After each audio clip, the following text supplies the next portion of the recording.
Let's get down to the business news with Nona Peltier, who's joined me in the studio. Nona, I feel like you've got your fingers firmly on the pulse of business confidence.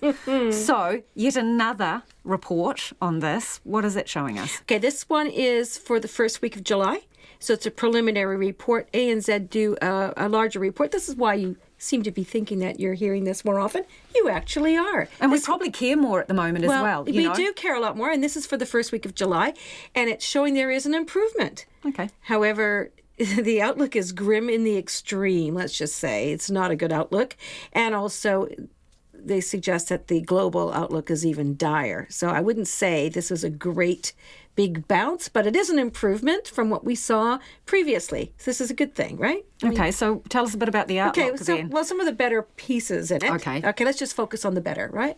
So for when it comes to employment, a net 15% have expectations that they're not going to employ as many people, but that's better than 35% before. So this is, still negative, but all the negative numbers have improved somewhat.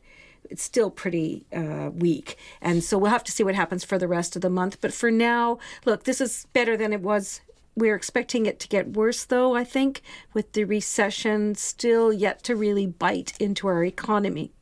And I suppose with the wage subsidy not yet running out, that will come to an end in September. Okay, insolvencies. Gosh, it just keeps getting better, doesn't it? No, let's move on. It's not a great wrap of the day, I'm afraid. Okay, so expecting what? More insolvencies? Well, after we just mentioned, picking up from what you said about the wage subsidy, well, from September, we're expecting, so it's expecting to be waves of insolvency that could actually go on for years. So the global financial crisis, now I didn't know this, but the global financial crisis saw companies that were affected by that. It took them 3 years before they finally actually went out of business. So they kind of lingered on and tried to get back, but they never did.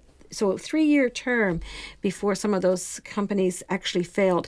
In this case, there's an organization called the Restructuring, Insolvency and Turnaround Association that gave us a briefing yesterday, a whole bunch of business reporters.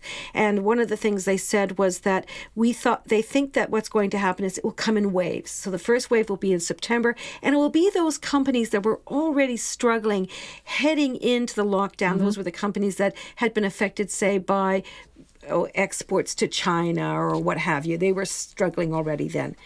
And then those other companies that were new. Yesterday we talked about one company, which was Me Today. Yep.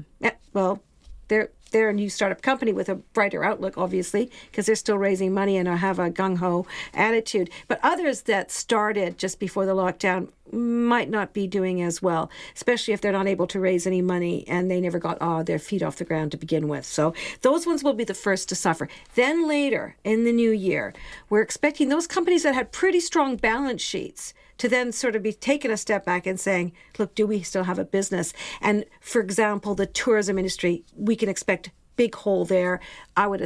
He's suggesting that the tourism industry is going to be one that's really hard hit. And this could go on in waves for several years. So it's not a good outlook here, I'm afraid. Great. Thanks, Nona, for that. And also, let's move on to the markets. Just to really round it all off, isn't it? I'm so sorry to have to bring so much bad news today. That's right. Look, the NZX Top 50 Index, it dropped 2.25% today. That's a drop of 266 points to 11,441. I can say that's still a pretty good number, and considering what we saw today. So as a result of the TY point announcement, Contact Energy's share price fell 14%. Meridian's down 12%. Genesis Energy down 8%. Mercury down 3.5%. Little wonder our market dropped 2.25%.